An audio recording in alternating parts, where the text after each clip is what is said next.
the sheep out of the thorn bushes and maybe to fight maybe some kind of a wolf or something that would come and try to hurt the sheep.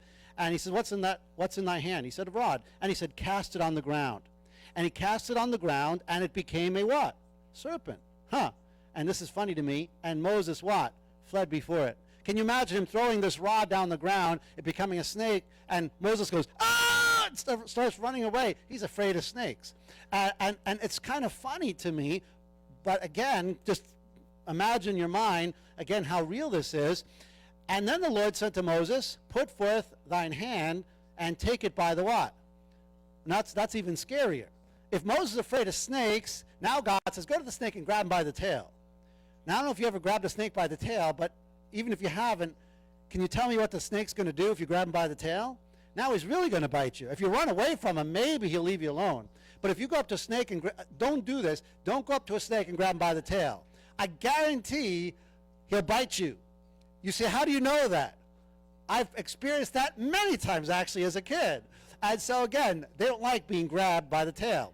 And so he says, okay, go grab him by the tail. And he put forth his hand and caught it, and it became a rod in his hand, that they may believe that the Lord God of your fathers, the God of Abraham, the God of Isaac, and the God of Jacob hath appeared unto thee. That's very interesting here.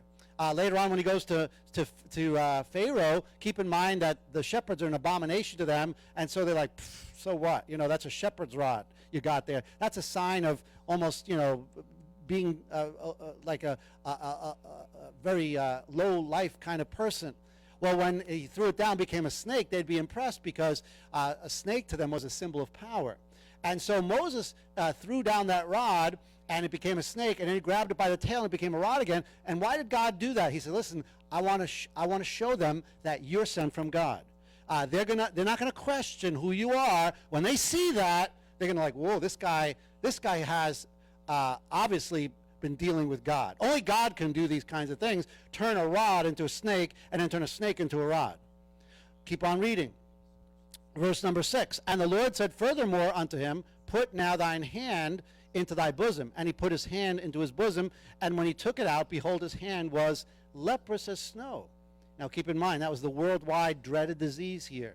Leprosy was absolutely feared. It was the most horrible disease, horrible, horrible way to live and eventually die. It would take years. It was just a horrible, horrible death, and horrible, horrible situation.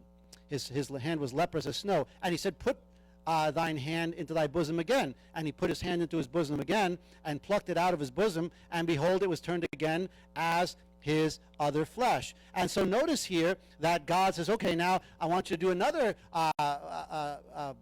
miracle here. This is, again, something that nobody else can do. This is something only God can do.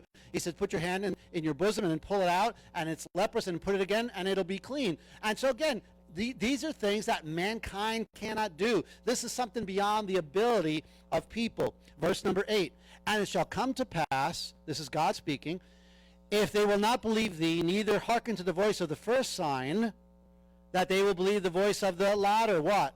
Sign. And so again, notice here how God says these are signs that, again, you're going to do to show that you have been dealing with God. Verse 9, and it shall come to pass, if they will not believe also these two signs, neither hearken unto thy voice, that thou shalt take of the water of the river, and pour it out upon the dry ground, and the water which thou takest out of the river shall become blood upon the dry ground. Notice here over and over again that God, again, tells him to do these things as a sign so that the people will believe, hey, Moses is sent by God. God is working with Moses, and people better take God seriously. You see, a sign would be a miraculous action, something that goes contrary to the laws of nature, which would then prove that somebody was from God.